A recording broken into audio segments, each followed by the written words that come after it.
Everyone's always like, what's your favorite thing to cook? And I can never nail that down, but I always say a one-pot meal, and that's what we're making today. One pot, lemon, chicken, orzo. A, because it's easy and easy cleanup, but B, because all the flavors just kind of build as you go. A lot of times one-pot meals can be finished in the oven, so I always choose something that's also oven safe. Start by heating up some olive oil in the skillet. All right, and like almost every one of my dishes, we start with onion. You wanna cook your onion until it's soft, and then I'll go in with my garlic.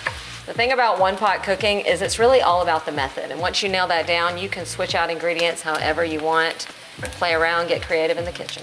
And then I'm stirring in my orzo. You wanna coat all of those orzo grains with that oil. These will lightly kind of toast the grains, but it really just keeps it separated and keeps it from clumping while it cooks. And then your third step is to stir in your liquids. So I'm doing a combination of chicken broth and heavy cream. This is gonna be indulgent, just so yeah. And for the lemon part, I'm gonna add in a bunch of lemon zest and some lemon juice. All right, then you're just gonna bring this to a simmer. You wanna stir it occasionally so nothing sticks to the bottom. And then this is just going to cook until the orzo absorbs that liquid and it gets nice, thick, and creamy. I'm gonna go ahead and season in the middle of cooking because I like to give it time to absorb all those flavors.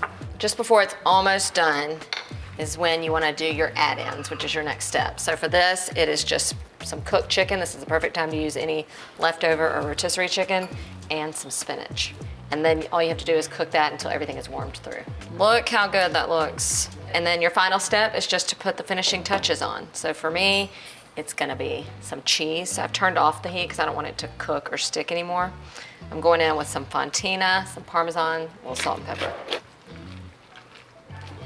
How easy was that?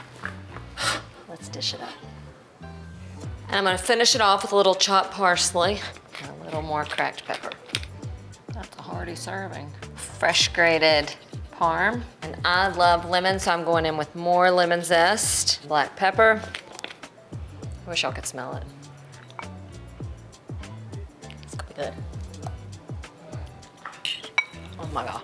This is so comforting and cozy, but bright and fresh at the same time.